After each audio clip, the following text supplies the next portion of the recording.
Karena bulannya penting dan istimewa, maka setiap muslim mesti mengetahui keistimewaannya. Saya khawatir begitu bulan ini berhenti, kita kehilangan keistimewaannya. Sekarang sampai dengan detik ini, berapa amal soleh yang telah kita kumpulkan? Kalau ini kita akan tinggalkan Pak, semua. Yang kita bawa cuma ini. Antum sekarang tinggal bekerja di gedung yang bagus, rumahnya mewah, kendaraan juga cukup baik. Semua itu akan kita tinggalkan. Yang kita bawa hanya ini. Makanya kalau orientasi hidup Anda hanya mengejar prestise dunia saja, gaya yang dikejar, maka repotnya dua. Yang pertama di hukum Pascal di fisika mengatakan orang yang cenderung hidupnya orientasi kepada gaya maka tekanannya tinggi. Tekanan hidupnya tinggi. Ya. Makanya rumus fisikanya Anda lebih tahu daripada saya. F, gaya, berbanding lurus dengan P kan? Hukum Pascalnya, gaya berbanding lurus dengan tekanan. Siapa yang hidupnya banyak gaya maka semakin tertekan hidupnya. Itu. Yang kedua, dia rugi saat pulang. Karena semua yang ia kumpulkan itu akan dia tinggalkan.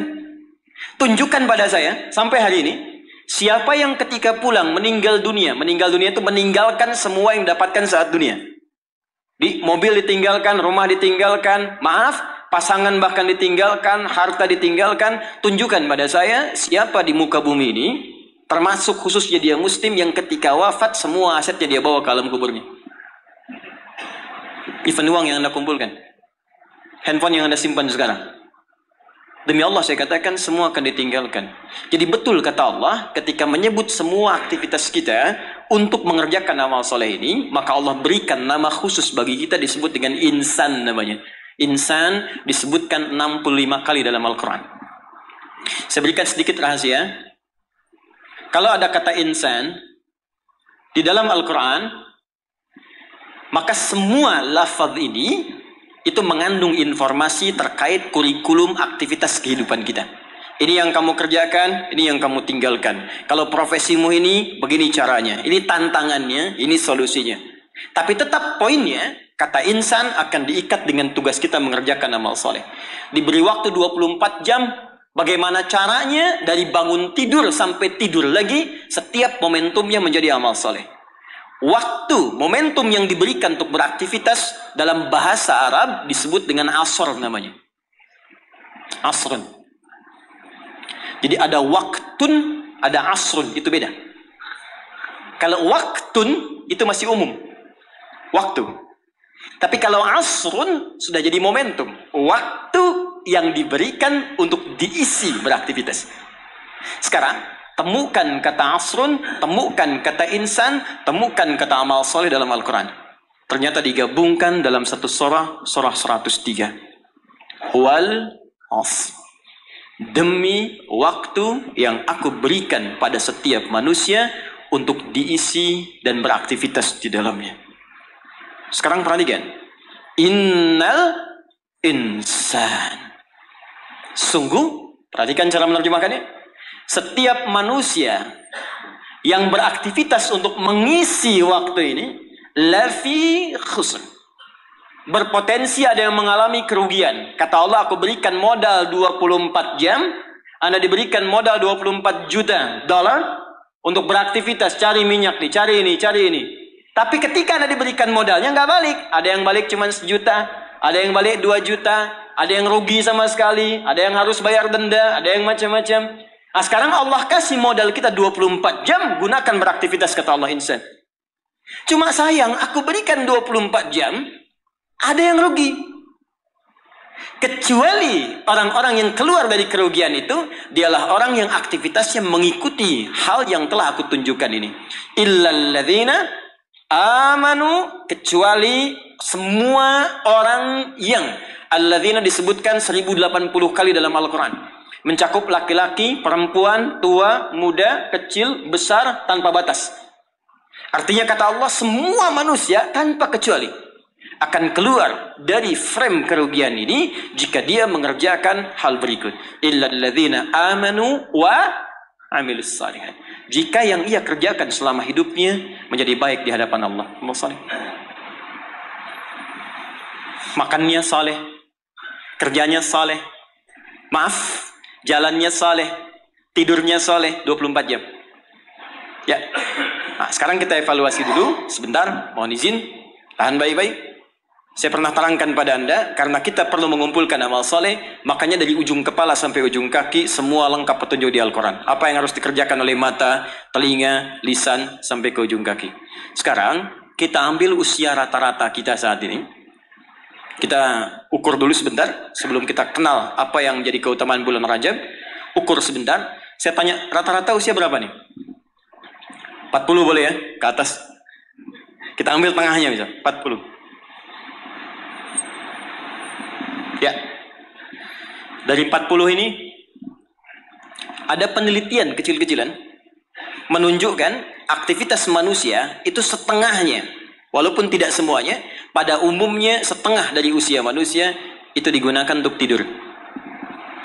Jadi kalau ada orang 40 tahun, umumnya setengahnya dipakai tidur. Dari bayi, tumbuh, kecil, istirahat, malamnya tidur lagi, sampai dewasa, sampai ketiduran, di kantor kadang ketiduran, di musola favorit, ya, untuk istirahat, sampai di bis, macam-macam, ini setengah usia. Berarti setengahnya lagi, itu digunakan untuk aktivitas yang produktif. Makannya, minumnya, bercandanya, kadang-kadang ada berselisihnya, macam-macam, sholatnya di sini. Saya tanya sebentar, jadi 20 tahun ini yang sudah jadi amal soleh, jadi ibadah, kira-kira berapa tahun? Gak usah terlalu pesimis ya, kita ambil setengahnya, 10 tahun misal. 10 misalnya. Apakah setiap amal kita disebut soleh oleh Allah? Bukankah Nabi tadi berdoa, ya Allah tolong terima amalku. Jadi selevel Nabi saja ketika berdoa, minta diterima amalnya. Nabi Ibrahim, Nabi Ismail tadi di awal bangun meninggikan bangunan Ka'bah, minta diterima oleh Allah. Ya, Al-Baqarah ayat ke 127. Minta diterima oleh Allah. Ya, taqabbal minna innaka antas samiul alim. Ya Allah tolong terima. Apalagi kita yang bukan nabi, bukan rasul. Ketika Allah akan terima amalan kita, maka syaratnya kata Allah ikhlas kerjakan amalnya. Quran surah 98 ayat yang kelima. Ibadah yang dikerjakan, amal soleh yang dilakukan dengan ikhlas, baru itu yang kemudian diterima. Pertanyaannya, dari 10 tahun yang jadi ibadah ini, yang ikhlas berapa tahun? Ambil setengahnya misal. Berapa? 5. Jadi usia 40 tahun, amalan produktif yang mungkin kemungkinan besar diterima oleh Allah, dapat nilai 5 tahun. Dosanya berapa tahun? Prasangka buruk di pikiran, mata yang salah lihat, telinga yang salah dengar, kaki salah melangkah. Hari ini aja, berapa dosa mata yang dikumpulkan? Siapa yang tidak punya dosa boleh angkat tangan. Saya langsung pulang. Dosa sedikit, agak banyak. Banyak. Tuh, saking banyaknya kita nggak bisa ngangkat kan? Nah, sekarang balik. Siapa yang pengen masuk surga Firdaus? Angkat tangan. Luar biasa. Kan? Terjadi keanehan kan? Dosa, Wallahu Akbar. Amalan dikit, cita-cita banyak dia. Hukum ekonomi dipakai. Modal sedikit-dikitnya, keuntungan paling banyak dia. Nah, sekarang kita inginkan tingkat surga yang paling tinggi, surga Firdaus bersama Rasulullah. Tapi tahu kemampuannya cuma sedikit. Betul, ini lebih daripada Arab di zaman Nabi. Ada orang Arab di hadis Muslim, nomor hadis yang ke-14, jilid yang pertama. Jadi ada orang Arab Badui datang pada Nabi begini. Dia ngerti tentang keadaan dirinya. Ya Rasulullah, alimni amalan basitan yudkhilnil jannah. Ya Rasulullah, ajarkan padaku amalan ringan-ringan aja. Yang penting bisa masuk surga. Yang penting ke surga katanya. Ya, ini cerdas nih ya. Modal dikit, keuntungan pengen banyak kan. Dia pokoknya surga aja. Dia tahu surga yang kelas biasa pun pasti luar biasa. Ya, nggak apa-apa nggak masuk Firdaus. Surga Aden nggak apa-apa. Yang penting masuk surga. Ajarkan padaku dikit-dikit aja. Maka apa kata Nabi? Cukupkan kerjakan yang wajib saja. Iktafi bil faraid. Jadi fardu aja, nggak perlu sholat sunnah. Ramadan, tunggu puasa Ramadan aja, nggak perlu puasa sunnah. Tapi kamu jangan maksiat. Kalau pengen nambah, kerjakan kata Nabi, anta tawwa, kecuali yang sunnah kamu pengen tambah. Kerjakan yang fardu, jangan maksiat, boleh nggak kerjakan sunnah pun masuk surga kamu. Fantalaqa, pergi orang itu lantas mengatakan pada Nabi, ya Rasulullah, aku komitmen kerjakan yang wajib, aku nggak akan kerjakan yang sunnah, dan aku jaga diri untuk tidak berbuat maksiat. Pergi orang itu, fantalaqa, hadis sahih. Ketika dia pergi, komentar Nabi, aflaha in sadaqa au dakhalal jannah. Kalau benar dengan komitmennya, masuk surga dia. Cuman yang perlu kita catat, dia tinggalnya di padang pasir. Di padang pasir mau maksiat apa? Kelihatan unta itu pun jarang-jarang. Kadal gurun yang dilihat cuma pasir. Unta nggak pakai baju ya memang begitu. Ya, kadal seksi ya memang nggak pakai pakaian. Dan nggak dosa. Sekarang kita tinggal di kota, tinggal di Jakarta, Videoton kelihatan tiap hari. Maksiat nampak depan mata, kedengaran di telinga, langkah pun kita nggak teratur. Terus pengen berlaku hal yang sama. Terus kita bandingkan lagi, dia mengukur diri, keadaan saya begini, yang penting dapat surga. Anda tahu dosa banyak, pengennya Firdaus. Lantas bagaimana kita meraihnya? Tapi rahmat Allah mengalahkan kadar logika manusia. Yang kadang-kadang ingin semua dijangkau rasional dalam hidupnya. Perhatikan rahmat Allah diturunkan. Diturunkanlah waktu-waktu yang istimewa, tempat-tempat yang istimewa, ada waktu, ada tempat, ada momentum yang istimewa, yang diturunkan oleh Allah untuk mewujudkan harapan yang kita inginkan itu. Dengan turunnya waktu itu bisa menutup di antara keutamaannya dosa-dosa yang pernah dikumpulkan dalam masa kita hidup sampai di momentum yang kita rasakan. Jadi kalau kita kumpulkan dosanya cukup banyak, kita kerjakan amalan di waktu yang spesial itu, maka seketika dosa bisa digugurkan oleh Allah Subhanahu wa taala. Ada sifatnya waktu, ada tempat, ada peristiwa atau momentum. Di antara waktu yang mulia itu, yang saat Anda kerjakan amalannya bisa menggugurkan dosa, bahkan bisa merubah perilaku kita jadi lebih baik, adalah bulan Rajab. Saya ulangi, adalah bulan Rajab. Saking pentingnya bulan Rajab ini, Allah sampai menurunkan satu ayat untuk menyandingkan keutamaannya dengan bulan-bulan haram yang lain, serta Nabi sampai meminta kita untuk meningkatkan ibadah, dan bukan sekedar meminta, tapi Nabi sendiri meningkatkan ibadah di bulan ini sebagai pembuka kebaikan di bulan-bulan yang lainnya. Apa di antara keutamaannya? Ini yang coba saya urutkan dalam sisa waktu 10 menit ke depan. Dan apa yang bisa kita raih ketika kita mengerjakan itu? Oke. 1. Rajab adalah pembuka semua bulan kebaikan. Saya tanya sebentar. Di antara sekian bulan, 1 tahun 12 bulan itu, ada bulan yang paling baik, namanya bulan apa? Ramadan. Situ ada puasa. Setelah itu ada apa? Yang kita dapat Idul Fitri di situ? Syawal, bahkan ada puasa. Apa lagi? Zulhijjah, ya, ada Idul Adha di situ, Zulhijjah. Kalau kita lihat hadisnya, bulan ke-11 pun Zulqi'dah, bulan bagus, disebut bulan haram, Zulqi'dah. Sebelum Ramadan, itu bulan yang sangat digemari oleh Nabi, sampai Nabi banyak puasa di bulan itu, yaitu Sya'ban. 1, 2, 3, 4, 5. Ada dari 12 bulan, ada 5 bulan yang sangat istimewa, sifatnya berurutan. Sya'ban 8, 9 Ramadan, 10 Syawal, Zulqi'dah yang ke-11, Zulhijjah yang ke-12.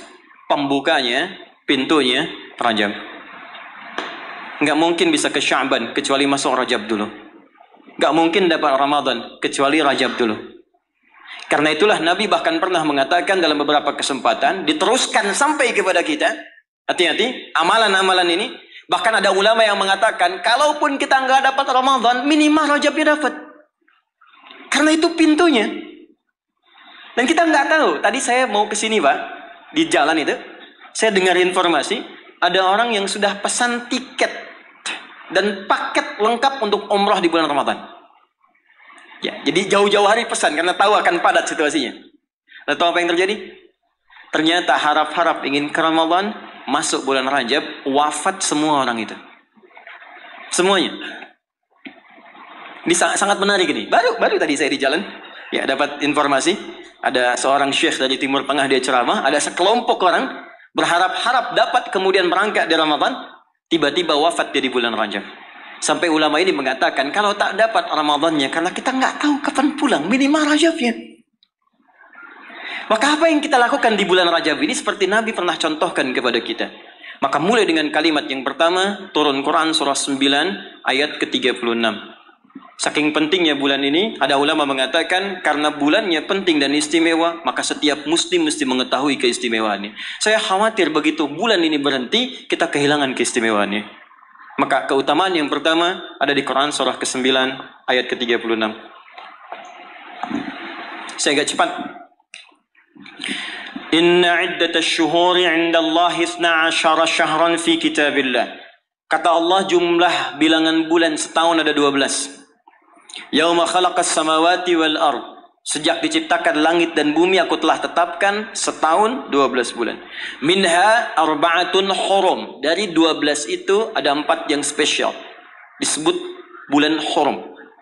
Ingat teman-teman, ada haram, ada muharram, ada al-muharram, ada muhrim, ada mahram, ada hurum. Itu beda. Haram, hukum. Larangan mengerjakan sesuatu. Apa hukumnya mabuk? Haram.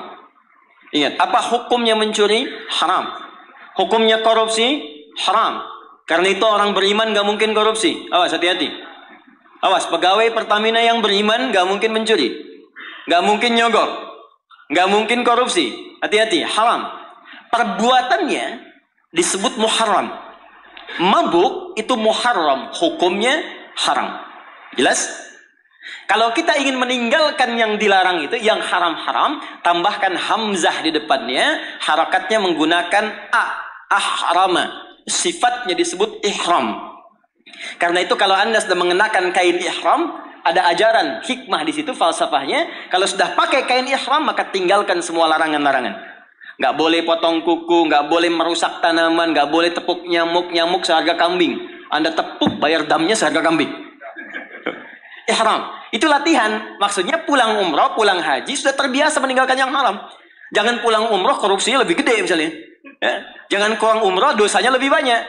Ya, seperti masuk pom bensin, masuk Pertamina, dimulai dari 0 ya. Nah, 0, kosong lagi. Hilangkan. 1, 2, 3, kosong. Pelakunya disebut muhrim. Kalau dia punya kakak, punya adik yang tidak diperkenankan menikah di antara keduanya, maka disebut mahram namanya. Kalau Anda kumpulkan semua itu, latihan meninggalkan yang haram, terbiasa mengerjakan yang halal, menjauhi yang dilarang, maka disatukan menjadi jama', bentuknya disebut hurum namanya. Ada 4 bulan disebut bulan hurum, 3 berurutan kata Nabi, 1 terpisah. Yang 3 itu Dzulqa'dah 11, Dzulhijjah 12, Al-Muharram bulan pertama, yang keempat namanya Rajab. Dan kita sekarang ada di bulan ini. Siapa yang masih ingat sekarang tanggal berapa? Sekarang tanggal 17 Rajab 1441 Hijrah. Kita sekarang ada di bulan spesial ini. Amalan pertama, apa yang harus kita kerjakan di bulan ini? Teruskan ayatnya. Dzalikad dinul qayyim fala tadhlimu fihinna anfusakum. Orang yang agamanya benar, yang Islamnya baik kata Allah, maka dia akan memanfaatkan Rajab dengan mengerjakan amalan yang pertama. Apa itu? Fala tadhlimu fihinna anfusakum. Mulai banyak evaluasi diri supaya tidak berbuat zalim, minimal berlatih di bulan ini. Amalan pertama, introspeksi diri.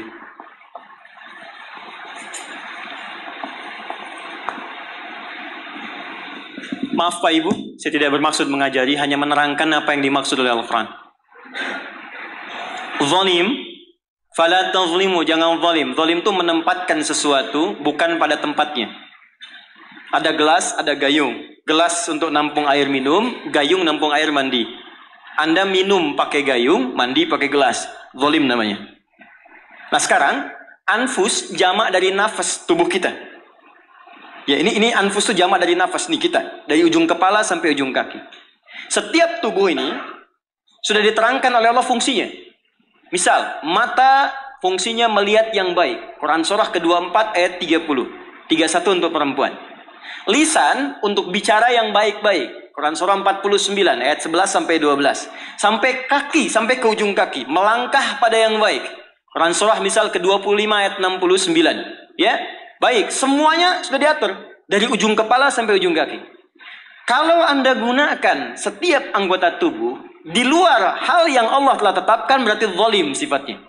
Contoh, mata tadi melihat yang baik-baik. Sekarang mata dipakai melihat yang tidak baik. Berarti mata berbuat zalim dalam kehidupan.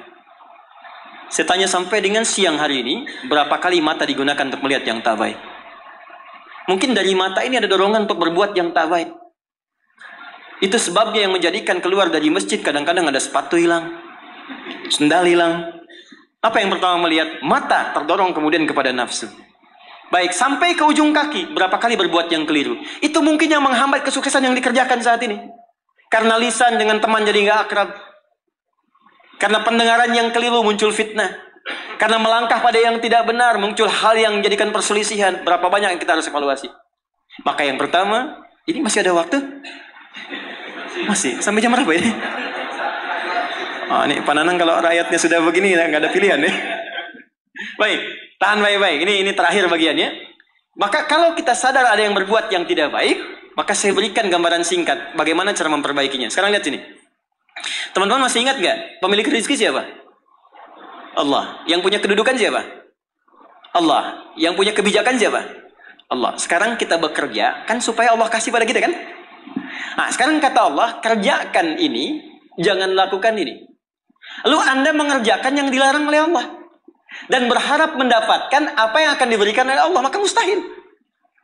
Sekarang nggak usah bicara tentang Allah lah. Anda ingin dapat sesuatu, tapi dengan orangnya punya hubungan buruk, kan mustahil bisa dapat yang diinginkan.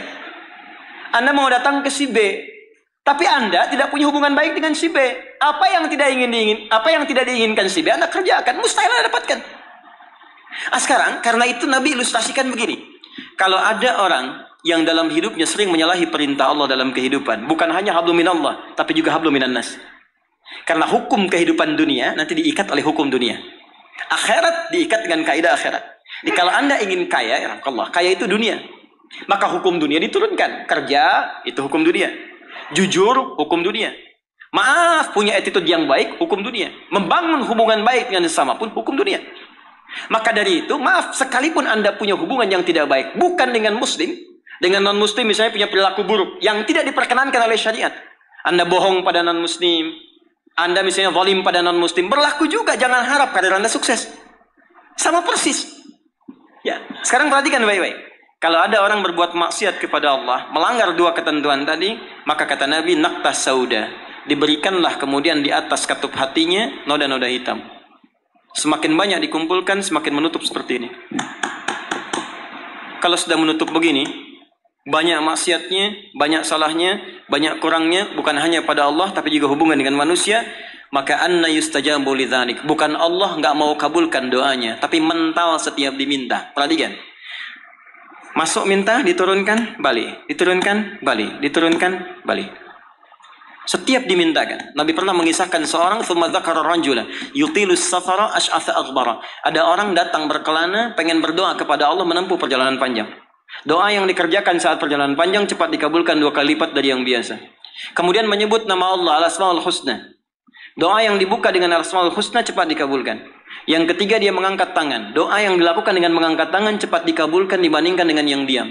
3 amalan dia kerjakan 6 kali seharusnya lebih cepat dikabulkan. Tapi apa komentar Nabi pada saat itu? Anna yustajabu lidzalik. Bagaimana doanya bisa dikabulkan? Jadi begitu dia minta dengan keadaan itu, mental lagi.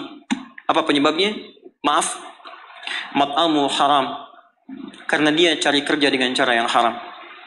Mashrabu haram, minumannya haram. Malbasu haram, pakaiannya haram. Wa ghudhiya biharamin, dan perilakunya haram. Ya, tidak cukup kita bisa mendapatkan kelancaran dalam usaha dengan sekedar sholat. Sholat memberikan keberkahan, kemudahan, kelancaran. Kalau hubungan dengan manusianya buruk, juga sama akan menghambat. Dengan ibu Anda kurang baik, dengan ayah Anda kurang baik, dengan istri, dengan suami kurang baik, itu mungkin bisa menghambat kepada karir pekerjaan Anda. Apalagi, kalaupun ini baik, dengan suami baik, istri baik, tetangga baik, tapi kalau dengan Allah tidak baik, maka ada sesuatu yang tidak mudah kita dapatkan dalam kehidupan. Terakhir, bagaimana cara berintrospeksi di bulan ini? Maka diturunkanlah oleh Nabi cara-cara berintrospeksi dengan 3 pendekatan utama. Ada 3 lafadznya, ini saya ajarkan yang paling ringan saja. Kalau terkait dengan dosa-dosa keseharian, maka lakukan zikir Nabi Adam. Quran surah ke-7 ayat 23. Saya yakin kita hafal. Rabbana zalamna anfusana wa illam taghfir lana wa tarhamna lanakunanna minal khasirin. Bacakan itu minimal setelah selesai kita sholat. Astaghfirullah, astaghfirullah, astaghfirullah. Allahumma antas salam, minkas salam, tabarakta ya dzal jalali wal ikram. Perbanyak zikir tadi. Rabbana zalamna anfusana wa illam taghfir lana wa tarhamna lanakunanna minal khasirin. Tapi mohon sekali, ketika Anda bacakan zikir ini, jangan sekedar diucapkan di lisan. Bayangkan Anda punya persoalan apa dalam kehidupan. Jadi ketika Anda bacakan, mata Anda zalim, rasakan kezaliman itu. Ketika dengan orang tua tak bagus, bayangkan perbuatan buruk yang sedang Anda kerjakan. Begitu Anda bacakan, air mata Anda menetes, seketika ampunan Allah akan diturunkan kepada kita. Dan gugur perbuatan buruk yang pernah kita lakukan. 2, jadi cepat, ada dosa yang terkait dengan aktivitas pekerjaan yang sedang kita lakukan. Kenal Nabi Yunus? Bagus. Nabi Yunus itu kan berdakwah, bekerja, beraktivitas. Cuma sayang dalam pekerjaan itu tantangannya begitu tinggi. Nanti ada lain kali kalau ngaji kesini lagi, jangan ngambil yang jauh-jauh ya, yang Anda butuhkan aja. Ya, ini kan teman-teman ada di dunia pekerjaan. Kenapa Anda nggak mengeluarkan fikih bisnis dalam Al-Quran, manajemen misalnya bisnis dalam Al-Quran tentang pekerjaan, itu aja yang dibahas. Itu lebih terasa nanti apa yang kita butuhkan, itu yang kita dapatkan. Ada di Quran cara misalnya memudahkan kita mendapatkan kemudahan dalam pekerjaan, tantangannya apa saja. Ini yang terjadi kalau Anda bisnis begini, ini yang mungkin terjadi pada orang, penyakit ini yang muncul dari ria untuk diri yang meraih kesuksesan, dari yang iri hati, yang dengki, mengobatinya bagaimana, ada semua. Nah, Nabi Yunus salah satu tipikal yang dicontohkan oleh Allah. Sedang beraktivitas, bekerja, dapat tantangan tidak biasa. Ingat ini ya, kalau tantangannya begitu tinggi, maka lawannya sepadan. Di balik itu Allah ingin menganugerahkan anugerah yang tidak biasa. Karena ujian berat tidak akan diberikan pada orang kecil. Ya, jadi kalau Pertamina misalnya sedang menghadapi ini sesuatu yang besar, tantangan besar, artinya di balik itu ada anugerah besar yang akan dihadapkan kepada Anda. Karena itu ingat baik-baik. Dalam konteks ini Al-Quran mengatakan hanya orang-orang besar yang bisa melewati itu. Kadang-kadang di situ akan kelihatan. Orang yang cuma malas numpang kerja saja akan terlihat. Orang yang butuh tantangan, dia akan dihadapkan pada kesuksesan. Secara singkat, dakwah diusir, masuk ke kapal, sampai dilemparkan ke lautan.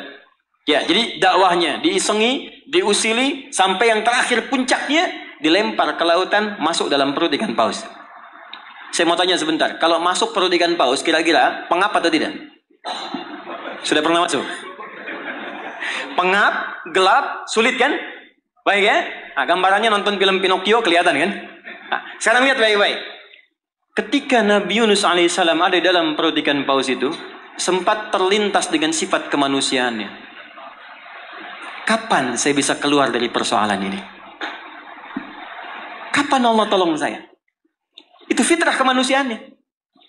Tapi fitrah kenabiannya, karena beliau maksum, diluruskan oleh Allah. Jangan mengeluh. Ini jalan menuju kesuksesan. Bagian dari kebaikan yang mungkin kamu akan dapatkan. Lakukan zikir ini. Begitu diucapkan zikirnya, dikeluarkanlah dari kesulitan itu. Saya mau tanya sebentar. Tadi masuknya ke perut ikan apa? Ikan paus. Tapi ketika dikeluarkan, bahasa Qurannya, bukan saya keluarkan dari perut ikan paus, tapi Allah katakan dengan kalimat yang sangat indah. Di ujungnya ditutup, siapapun yang punya persoalan yang sama seperti Yunus, kalau melakukan zikir yang sama, aku akan bebaskan dari setiap kesulitan aktivitas yang sedang ia lakukan. Buka Quran surah ke-21 ayat 87 sampai 88. Wa dhannuni idh dhahaba mughadiba fa dhanna an lan naqdira alayhi fanada fi dhulumati alla ilaha illa anta subhanaka inni kuntu minal zalimin fastajabna lahu fanajjaynahu minal gham. Masuk ke perut ikan paus tapi dikeluarkan bahasanya menggunakan gham. Apa itu gham? Gham itu secara singkat awan gelap yang menaungi. Ghammun. Orang Arab menggunakan kalimat gham pada setiap peristiwa yang membuat kita gelap, pengap, lelah, capek. Anda yang ngajukan tender, Anda yang dapat proyek diserobot oleh orang lain. Bukankah tiba-tiba merasa lemas? Langsung gelap, padahal matahari begitu terang. Jadi nggak enak makan, jadi lunglai, tiba-tiba stres. Ya, dirawat saja. Anda yang mencoba melamar, tiba-tiba dipinang oleh orang lain. Ya, gelap, capek, lunglai. Ya, gelap, itu gham namanya. Jadi, maaf, ada orang yang memang nggak masuk ke perut ikan paus, tapi mengalami peristiwa yang luar biasa. Tantangan besar, jahilin orang, oh, kok mesti saya? Tiba-tiba keluar di lisan, ya Allah, kenapa saya? Saya tahajud, saya puasa juga. Saya baca Quran juga ya Allah. Apa kurang saya? Kurang sabar. Ya, ternyata kadang-kadang terucap teman-teman sedang kerja, ya, bebannya begitu tinggi, udah gali-gali, udah tahajud, minyaknya nggak dapet, ya, atau tiba-tiba sudah dibilang nggak dapet, terus diambil orang gitu. Apa yang harus dikerjakan? Itu pernah terjadi. Kata Allah, lakukan zikir Nabi Yunus alaihissalam. Ada yang salah dalam diri kita, yang ngatur rezeki itu Allah. Jangan mengeluh. Ya, 2 kali lipat motivasi munculkan lagi, petakan lagi, tambah lagi pengetahuannya, kerja lebih maksimal lagi, maka pembukanya dibuka dengan kalimat zikir. Ini yang membebaskan kita dari kesulitan. Jadi kalau Anda sedang praktek, kerja dimanapun, offshore kah itu atau di darat kah, atau ada kesulitan di kantor, bacakan zikir ini. Ini bagian dari hal yang ketika kita bacakan bisa menghilangkan kesulitan yang kita sedang rasakan. Rabbana, masih ingat? Wa nada fid dhulumati alla ilaha illa anta subhanaka inni kuntu minal zalimin. La ilaha illa anta subhanaka inni kuntu minal zalimin. Rutinkan zikir itu, terutama kalau mendapatkan kesulitan dalam pekerjaan atau beraktivitas. Yang terakhir saya tutup, sekarang sedang banyak penyakit menyebar di mana-mana, sampai orang yang sakit biasa pun dicurigai, batuk di kereta tiba-tiba digulung, batuk di pesawat dikeluarin, padahal cuma batuk aja gitu kan. Ya, ada juga yang kemudian kena ini, kena itu dan sebagainya. Kita mesti kuat. Ya, karena kepanikan itu juga bagian dari kelemahan yang mungkin bisa menambah penyebaran virus atau apapun dengan cepat. Maka Allah mengajarkan zikir lewat Nabi Ayub alaihissalam. Kalau kita bisa kerjakan ini, maka Allah akan berikan kekuatan lebih dibanding yang lain-lainnya. Zikirnya ditemukan di Quran surah ke-21 ayat 83 sampai dengan 84. Wa ayyuba idznala rabbahu anni massaniyad-durru wa anta arhamur rahimin. Saya ajarkan zikir ini tidak main-main. Kalau ada yang divonis penyakit, entah Anda, kerabat Anda, keluarga Anda, sepupu dan sebagainya, dan dokter mengatakan mustahil sembuh, maka bacakan zikir ini. Allah sudah berjanji di ayat 84-nya, siapa yang mengamalkan zikir ini, saya akan sembuhkan penyakitnya, walaupun ia menderita penyakit seperti Ayyub alaihissalam yang tidak pernah dialami orang sebelumnya atau dirasakan orang setelahnya. Karena kadang-kadang ada keluhan ketika sakit. Ya Allah, kenapa saya begini? Ya Allah, kapan sembuhnya? Bacakan zikirnya, Anni massaniyad-durru wa anta arhamur rahimin. Saya tutup. Rajab, keutamaan yang pertama akan mempercepat anugerah Allah untuk mengampuni dosa-dosa yang pernah berjalan selama hidup kita. Maka isi bulan ini dengan istighfar. Istighfar yang baik, koreksi diri kita. Sehingga saat masuk bulan Ramadan, kita sudah dalam keadaan yang optimal untuk bisa mendapatkan semua kenikmatannya. Maka mohon izin, maaf, pulang dari sini, coba cek dulu Pak ya. Ibu di rumah dengan anak-anak mungkin ada masalah, selesaikan. Dengan pasangan hidup, di kantor, jangan sampai itu yang memberatkan Anda ketika pulang kepada Allah Subhanahu wa taala. Ini bagian pesan yang pertama. Yang kedua, tingkatkan amal saleh.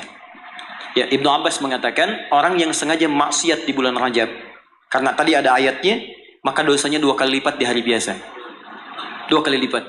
Di orang yang bikin hoax sekarang ini, jadi buzzer, jadi macam-macam, itu 2 kali lipat dosa hari biasa.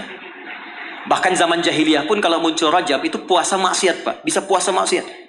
Di orang jahiliyah, Abu Jahal dan kawan-kawan, itu kalau dicela di bulan Rajab, balasnya bulan depan. Jadi libur dulu gitu. Nah, sekarang orang jahiliyah aja takut bermaksiat di bulan Rajab. Maka bagaimana dengan kita yang masuk dalam nilai-nilai kebaikan? Ya, 2 itu. Sama persis dengan orang yang berbuat baik, pahalanya 2 kali lipat di hari biasa. Itu nasnya ada, tersambung pada Ibnu Abbas radhiyallahu ta'ala anhuma. Dari sini, Nabi menganjurkan kita kemudian mengistimewakan bulan ini dengan meningkatkan amal soleh. Saya tutup, ada satu amalan yang kalau Anda kerjakan bisa menggabungkan keseluruhan yang tadi. Amal itu disebut dengan puasa namanya. Saya ulang, amal itu disebut dengan puasa. Sebab orang puasa akan otomatis meningkatkan amal soleh yang lain. Orang puasa, sholat sunnah dikejar. Jangankan yang fardu. Anda nggak puasa, belum tentu sholat sunnah. Tapi kalau sedang puasa, jangankan fardu, ketinggalan sunnah Anda bisa gelisah. Lihat Ramadan. Ibu-ibu berani naruh sajadah, bertarung saat maghrib, bukan untuk isya, untuk tarawih.